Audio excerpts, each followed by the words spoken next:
The sound of the police siren echoed through the quiet streets, slicing through the late evening stillness. A single squad car, lights flashing, pulled up behind a sleek black car parked just off the road. The officer stepped out, eyeing the vehicle with suspicion. A quick glance at the license plate told him everything he needed to know. The car was registered to a well-known lawyer. With a sigh, he walked toward the car, his hand resting on his holstered gun. It wasn't unusual to see high-profile vehicles on the road, but something about this one felt different. The lawyer, sitting behind the wheel, glanced at the officer as he approached. There was no visible sign of nervousness, just the quiet confidence that seemed to radiate from the man. "Good evening," the officer said, leaning slightly into the open window. "I need to ask you to step out of the vehicle, sir." The lawyer looked up from his papers, expression unchanged. He nodded, opened the door, and stepped out. "I'm sorry, officer." "Is there a problem?" he asked calmly, his voice smooth and authoritative.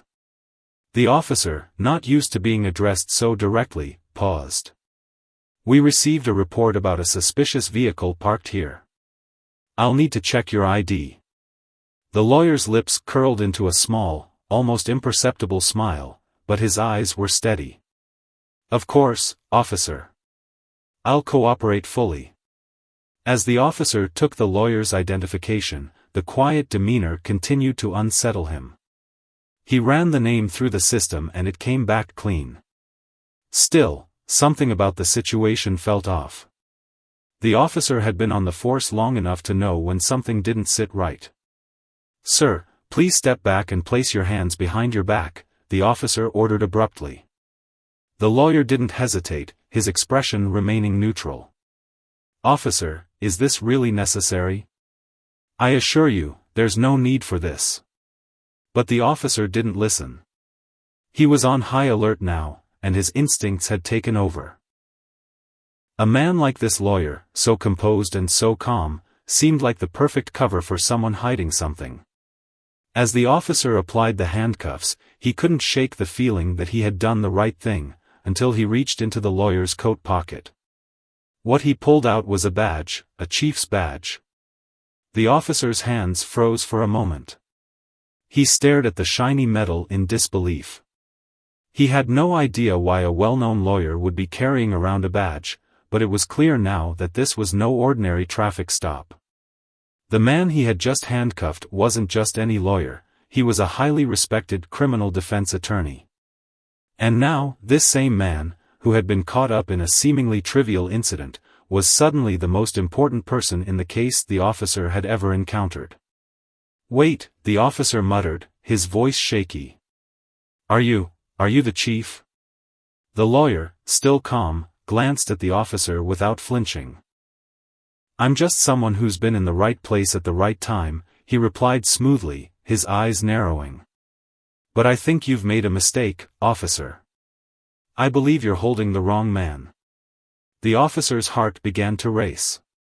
He had no idea what was happening, but he knew one thing for sure, the man standing in front of him was no ordinary suspect.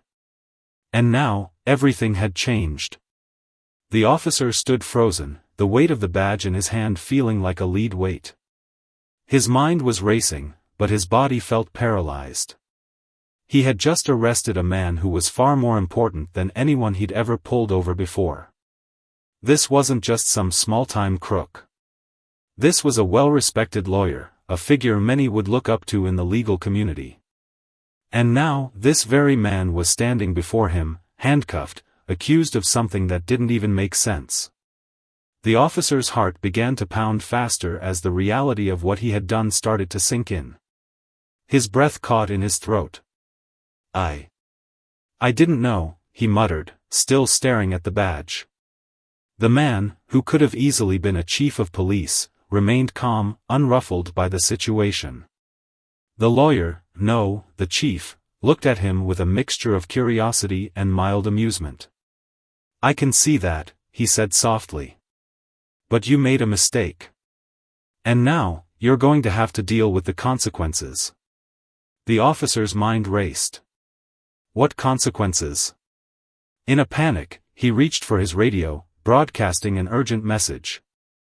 "Dispatch, I've made a mistake. The suspect is," he cut himself off, his words faltering. He had no idea how to explain this. How do you explain that you just arrested the wrong person, the very person who could change everything for the case you're working on? The radio crackled back. "Officer, please clarify. What mistake are you referring to?" The officer swallowed hard, unsure of what to say. He could already feel his hands shaking. I need backup," he said, his voice strained. "This is bigger than I thought."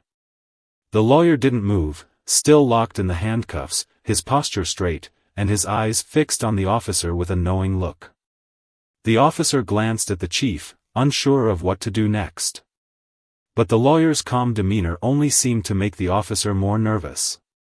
"Please don't make this worse," the officer said, his voice low. "I don't know what's happening." The lawyer, still standing tall despite the situation, simply sighed. "Relax, officer. You're not the first to make this kind of mistake. But the way you're going about it? This could ruin you." The officer felt a lump form in his throat. He wasn't used to being spoken to like this. But it wasn't just the lawyer's words that stung, it was the sudden awareness of how badly he had misjudged the situation. "You're not some criminal," the officer muttered, more to himself than anyone else. "I should have known. You're..." He'd spent years learning how to handle situations like this, how to stick to the procedure, how to enforce the law. Yet, here he was, holding handcuffs, facing a man who had calmly flipped the script and was now telling him that the whole case he was working on was about to take a turn he wasn't prepared for. "Why would you help me?" The officer's voice wavered with uncertainty. The chief, still locked in handcuffs but maintaining that cool, almost detached air, gave the officer a long look. His eyes were sharp, calculating. There was no fear, no anger, just the steely professionalism of someone who had seen it all before. "Because you're in way over your head," the chief said simply. "The case you're working on, it's bigger than you think. I've been around long enough to know that. You've only scratched the surface. If you don't listen to me, this whole thing is going to spiral out of control. I can help you fix it." The officer wasn't sure what to believe. He had no reason to trust this man, this lawyer who had just been arrested by him. Yet, there was something compelling about his confidence, something that made the officer question everything he thought he knew about the case. "Why would you help me?" the officer repeated, his voice barely a whisper. "You're the one who should be in cuffs right now." The chief smiled slightly, as if amused by the officer's uncertainty. "I'm offering you a lifeline. You can either take it or refuse it, but if you refuse, you're going to regret it." The officer took a deep breath, trying to steady himself. He wasn't used to being this unsure. The dynamics of the situation were shifting too quickly for him to grasp fully. But he knew one thing for certain: this case, whatever it was, had just become far more complicated than he could have ever imagined. "What's your plan?" the officer asked cautiously. The chief's eyes glinted with something that almost looked like approval. "It's simple. Let me help you with this case. I know what you're looking for, and I know how to find it. I've worked cases like this before. You don't have the experience you need. But I do. And right now, I'm your best shot at not only solving this, but also saving your career." The officer shifted uncomfortably. He had always prided himself on following the rules, on doing things by the book. But he couldn't deny that something about the chief's words made sense. He was in a hole now, and if he didn't accept the help being offered, he might just dig himself deeper. "So, what happens now?" the officer asked, his voice steadier this time. "Now," the chief said, his tone shifting to something more commanding, "you're going to uncuff me, and we're going to talk strategy.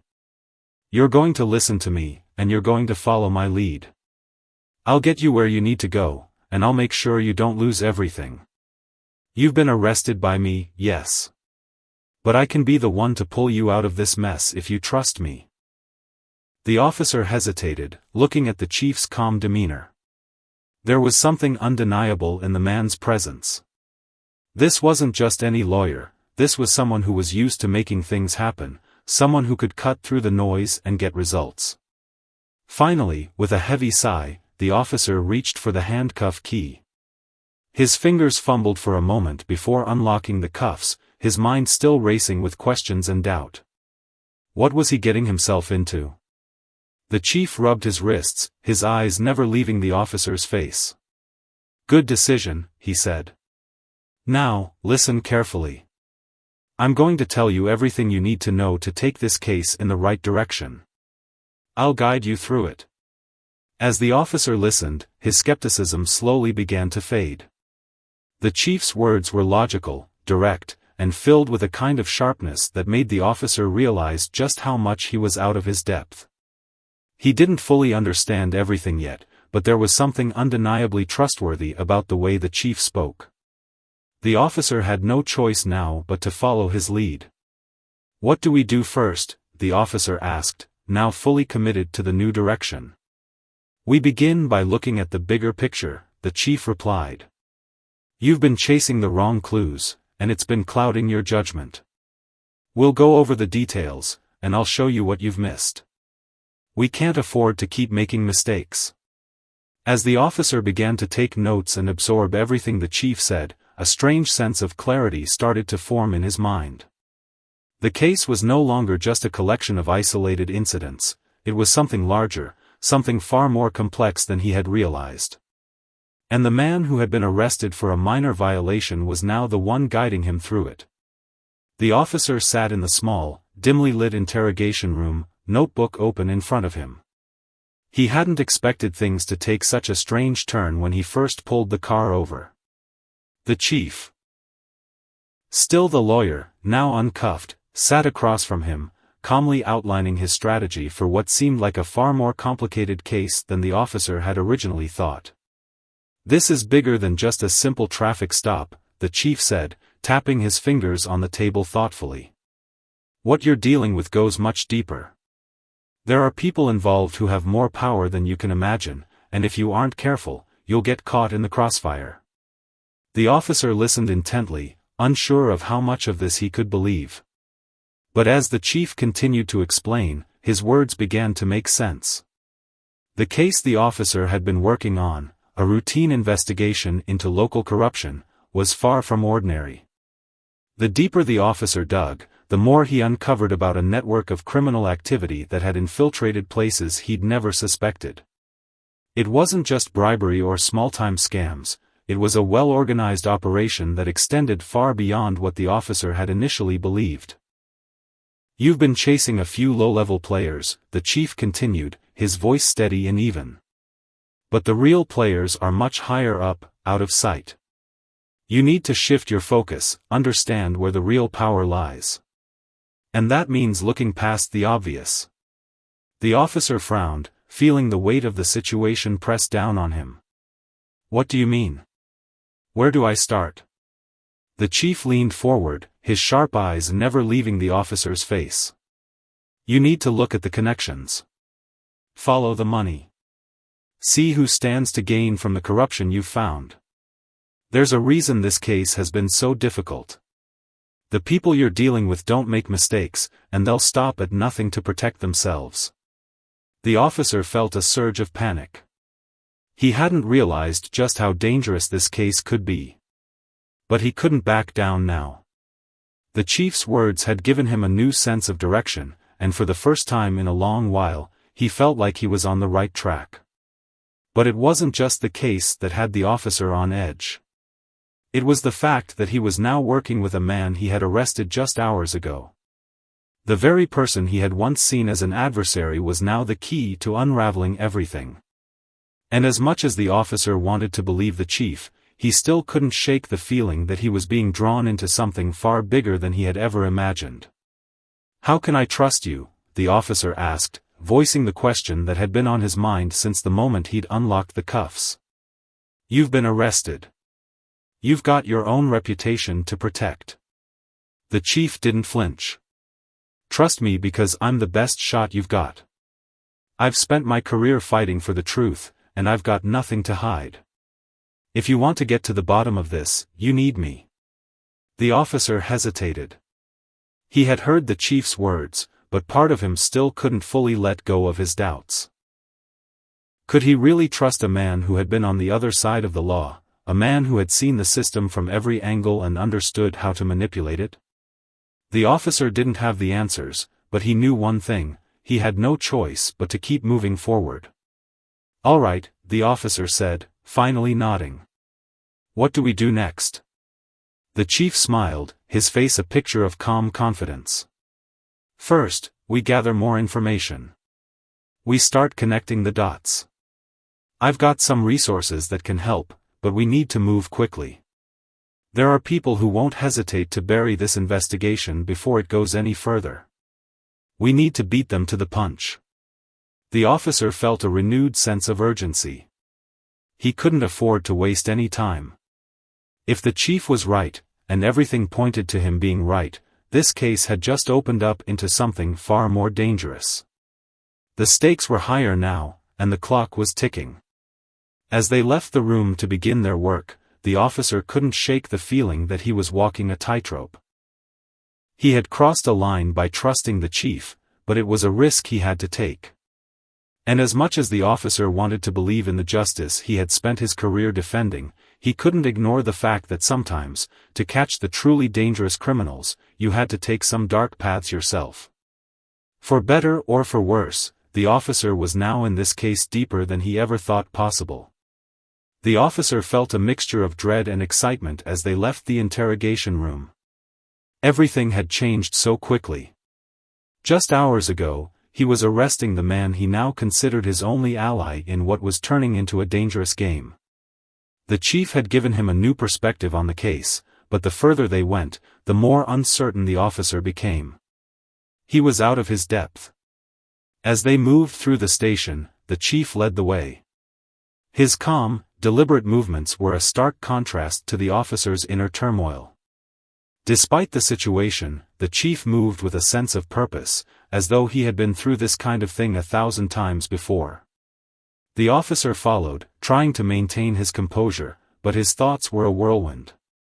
So, where do we start? The officer asked, his voice betraying a hint of anxiety. The chief glanced at him, his expression unreadable. Start by understanding that this isn't just about the people at the top. It's about the system that lets them operate unchecked. Your job now is to see who benefits and how they've been able to manipulate things. We'll gather as much intel as we can, and then we'll hit them with everything we've got. The officer nodded, though doubt still lingered in the back of his mind. And how do we get the information we need? We use our resources, the chief replied, his tone decisive. I have connections you don't have access to. I'll make a few calls. You focus on the groundwork, interview the people who've been affected by this corruption. The witnesses, the people who've seen things they shouldn't have. The officer felt a surge of urgency. It was becoming clear that the corruption they were dealing with wasn't just isolated incidents. It was systemic. Powerful people were involved, and if they didn't move quickly, they would lose their shot at exposing everything. All right, the officer said, trying to steady his nerves. But we have to be careful.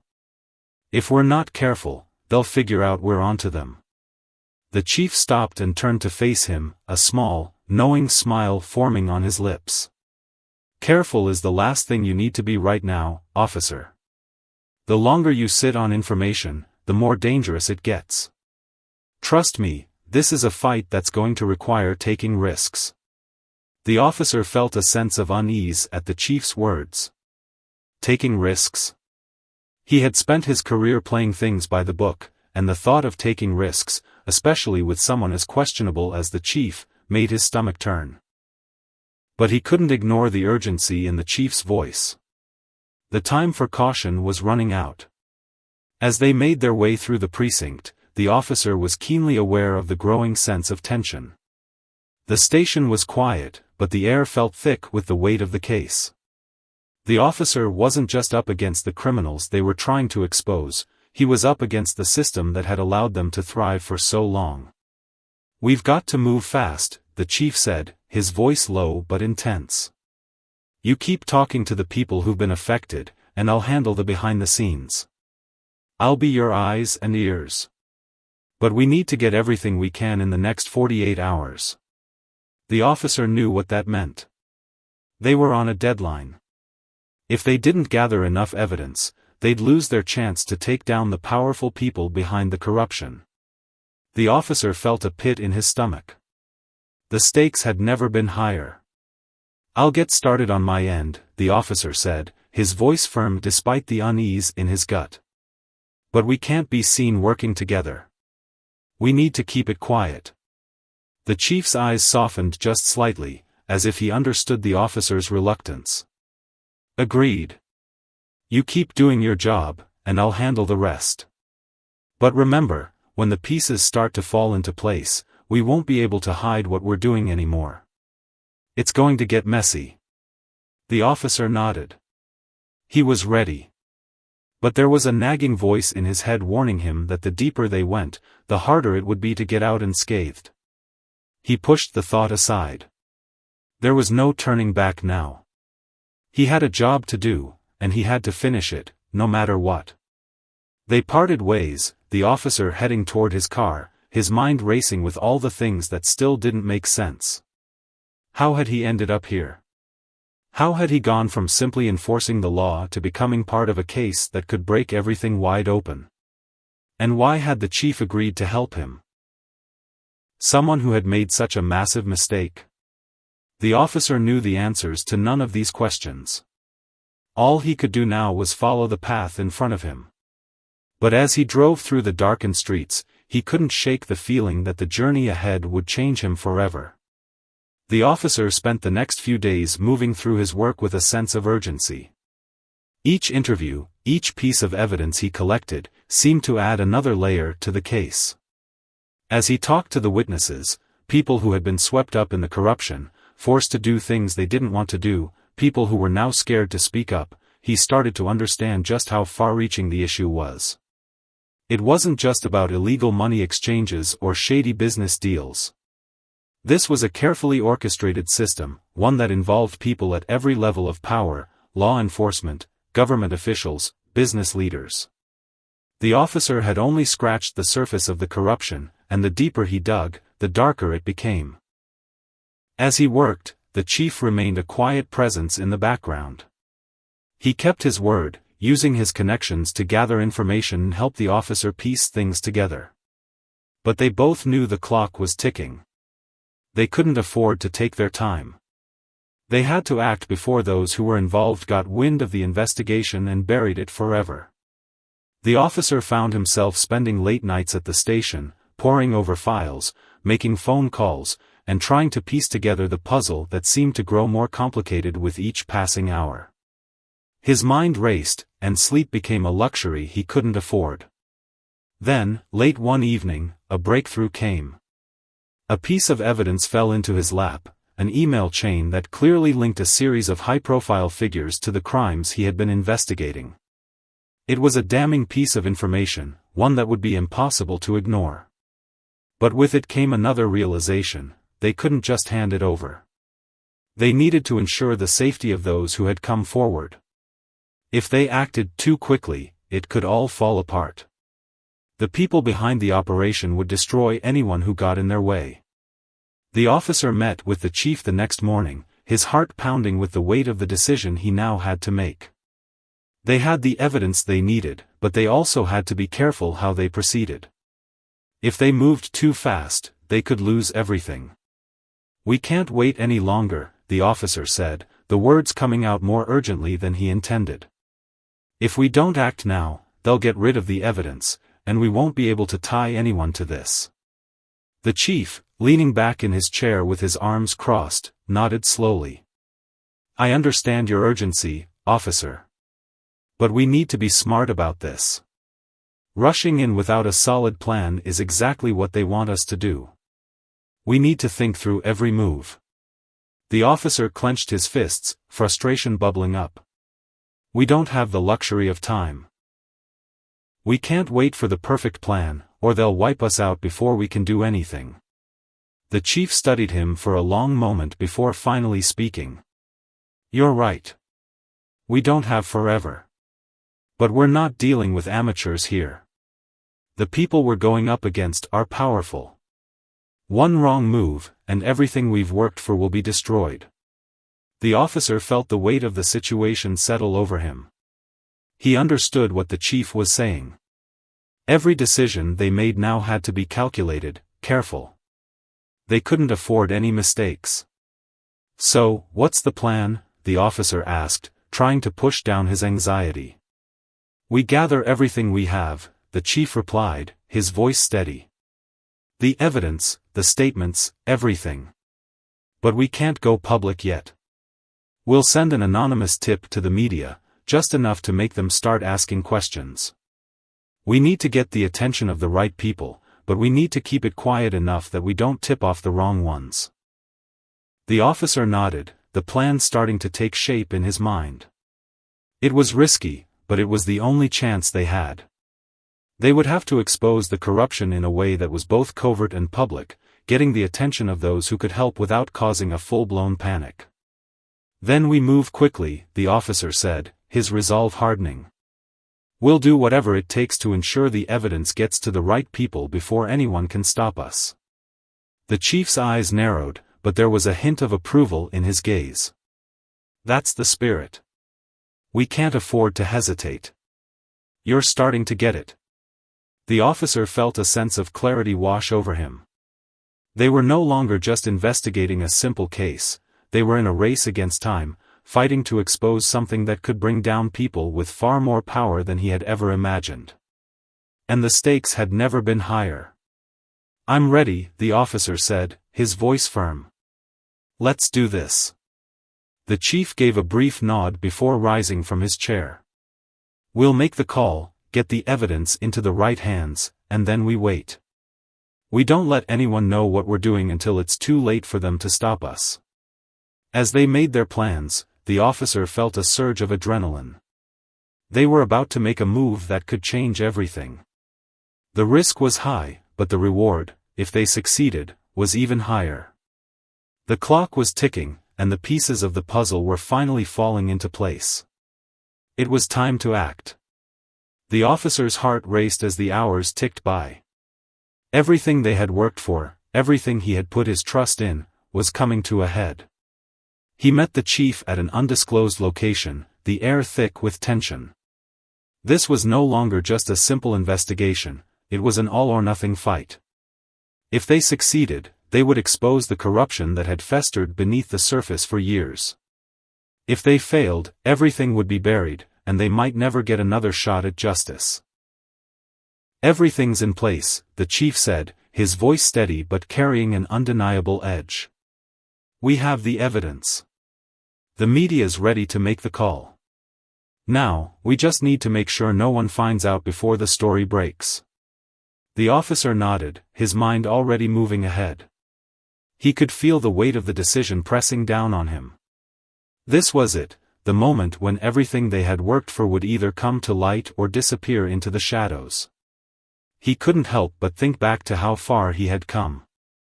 Just days ago, he had been a regular officer, pulling over a lawyer for a simple traffic violation. Now, he was standing on the precipice of something much larger, something that could change everything. And he wasn't sure if he was ready for it. But there was no turning back now. Let's make sure we're ready, the officer said, his voice low. If we're going to do this, we need to do it right. We can't afford to make a mistake. The chief gave a small, approving nod. Exactly. We've come this far, and now it's time to follow through. They moved quickly, working with the few trusted people they had brought into the fold. The officer and the chief both knew that too many hands involved would complicate things, so they kept the circle small. Every piece of evidence was double-checked, every contact confirmed. It had to be flawless. But as the officer glanced around, he couldn't shake the nagging feeling in his gut. What if they were being watched? What if someone on the inside was trying to stop them from getting the truth out? The paranoia set in, and with it, a growing sense of dread. "Let's do this," the officer said, his voice tight with determination. Together, they activated their plan. The evidence went to the media, and within moments, their story was spreading like wildfire. It was everything they had worked for, exposing the corruption that had been hiding in plain sight, shining a spotlight on the powerful individuals who thought they were untouchable. But as the story began to break, the officer felt an uneasy calm settle over him. The pieces had been set in motion, and now, they could only wait and see how the dominoes would fall. The chief leaned in, speaking quietly. "We've done what we can. Now, we wait for the fallout. But make no mistake, this is just the beginning. The real fight is about to start." The officer looked at him, his mind racing. He had been ready for this moment, he had worked hard, he had taken risks, but the uncertainty of what would happen next was overwhelming. He didn't know how the story would play out, or whether they would be able to take down the powerful people behind it all. All he knew was that they had made their move. And now, they had to live with the consequences. They didn't have long to wait before the calls started coming in. First, a few reporters, then a few higher-ups from the precinct. The story was spreading fast, and with it, came questions, accusations, and demands for answers. The officer felt a mix of excitement and dread as the pressure began to mount. People were talking about the case, talking about him, about the chief. It was becoming clear that this was no longer just an investigation, it was a public spectacle, and everyone was watching. The chief turned to the officer, a grim look on his face. "You've done good work, but this is where the real challenge begins. There will be backlash.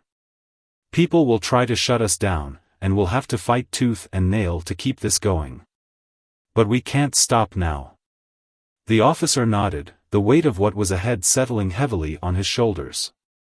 He wasn't just fighting for justice anymore, he was fighting for his career, for the truth, for everything he had worked for. "You ready?" the chief asked, his voice quiet but filled with steel. The officer took a deep breath. "Let's finish this." No matter how many obstacles stood in their way. The officer walked through the doors of the precinct, knowing that the fight wasn't over yet. But with the chief by his side and the truth on their side, he felt ready to face whatever came next. Life lesson: true justice isn't about the easy path or the quick solution. It's about standing firm in the face of doubt, fighting for what's right, and knowing that even when the system seems broken, there's always a chance to rebuild it, one step at a time.